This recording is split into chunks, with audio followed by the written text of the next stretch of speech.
जी sir. जी sir आज करनाल पहुँचे थे।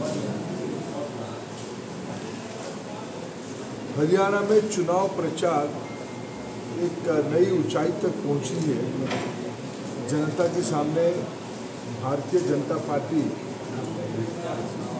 लाडो लक्ष्मी योजना से 26 फसलों में MSP देने के दायित्व से अनेक कल्याणकारी कामों को बिना खर्ची बिना पर्ची लाखों नए नियुक्ति करवाने से अनेक नए कार्यक्रमों को लेकर आ रही है।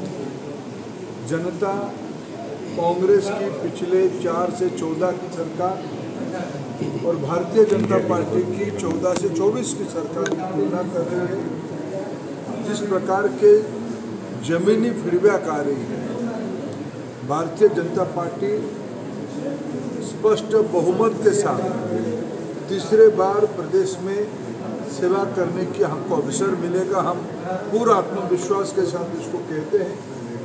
प्रतिपक्ष के पास कोई मुद्दा नहीं है, प्रतिपक्ष हताश है। समाज की सभी वर्ग के लोगों को हम समझाने में सफल हो रहे हैं। श्री नायब सिंह सैनी जी के नेतृत्व में माननीय नरेंद्र मोदी जी की मार्गदर्शन में हरियाणा फिर भारतीय जनता पार्टी की तो सेवा करने का अवसर देगा। मैं प्रदेश की लगभग 50 से ज़्यादा विधानसभा हलके में खुद जाके आया हूँ। मैं जमीनी स्तर की कार्यकर्ता और समाज की लोगों को भी मिल रहा हूँ। मैं पूरा विश्वास के साथ कह रहा हूँ, भारतीय जनता पार्टी सरकार बनाएगी। राहुल गांधी आए थे, उन्होंने बेरोजगारी का मुद्दा उठाया और ये मुद्दा उठाया कि डंकी के माध्यम से तमाम युवा विदेश जा रहे हैं। तो क्यों पढ़ने गए थे विदेश? खुद क्यों पढ़ने गए थे विदेश? उनको भारत के प्रति इतना लगाव था तो भारत से बाहर जाके भारत को गाली देने वाले में से राहुल गांधी है।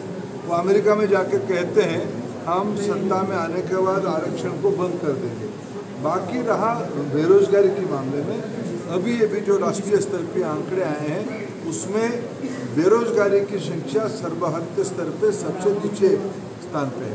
विशेष करके मैं उल्लेख करना चाहूँगा, गैर भाजपाई राज्यों में बेरोजगारी की मात्रा ज़्यादा है। मैं तथ्य के साथ उसको उजागर कर रहा हूँ। कांग्रेस पार्टी के पास मुद्दा ही नहीं है, इसीलिए वो झूठ की सहारा ले रहे। सर 2 लाख रोजगार देने की बात कर रहे हैं अगर उनकी सरकार बनती है तो हरियाणा में। पंजाब में तो उनकी इंडी की सरकार है, हिमाचल में तो उन्हीं की सरकार है। उन्होंने तो काफ़ी सारे वायदे किए थे। पिछले लोकसभा चुनाव में कहा था कि हम 8500 रुपया देंगे, खटाखट पैसा देंगे। तो कहाँ गया उनकी खटाखट की पैसा? जहाँ उन्होंने हिमाचल जैसे राज्यों में लोगों को सब कुछ देने का वायदा करके आए थे, पड़ोस की राज्य सब उसको लोग अनुभव कर रहे हैं।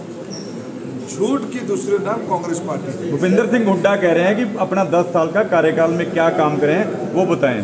अभी एक ही काम किए हैं, इसलिए उनकी पिछले कल आए थे राहुल गांधी जी, असंध आए थे। असंध में उन्होंने क्या मुद्दा उठाया? असंध की उनकी विधायक की जो प्रत्याशी, उन्होंने क्या मुद्दे पे चुनाव लड़ा कि हम पहले नौकरी खर्ची पर्ची में नौकरी देंगे। हम तो कहते हैं बिना खर्ची पर्ची के हम नौकरी देंगे। ये काम हमने किया है, लाखों नौजवानों को रोजगार दिए हैं। वो मुद्दा उठाते हैं कि हम खर्ची पर्ची के साथ नौकरी देंगे, पहले अपना पेट भरेंगे, अपनों की पेट भरेंगे, तब जाकर हरियाणा के नौजवानों की बात सोचेंगे। ये लोग हमको प्रश्न पूछेंगे। सर उन्होंने ये भी कहा है कि भाई बिना अपना धोखेधारी के कहीं ना कहीं राजनीति जो है वो संभव नहीं है। बिना काफी पुराना बयान है उनका। बिना घोटालों के सरकार नहीं चल सकती, उन्होंने ऐसे ही बोला।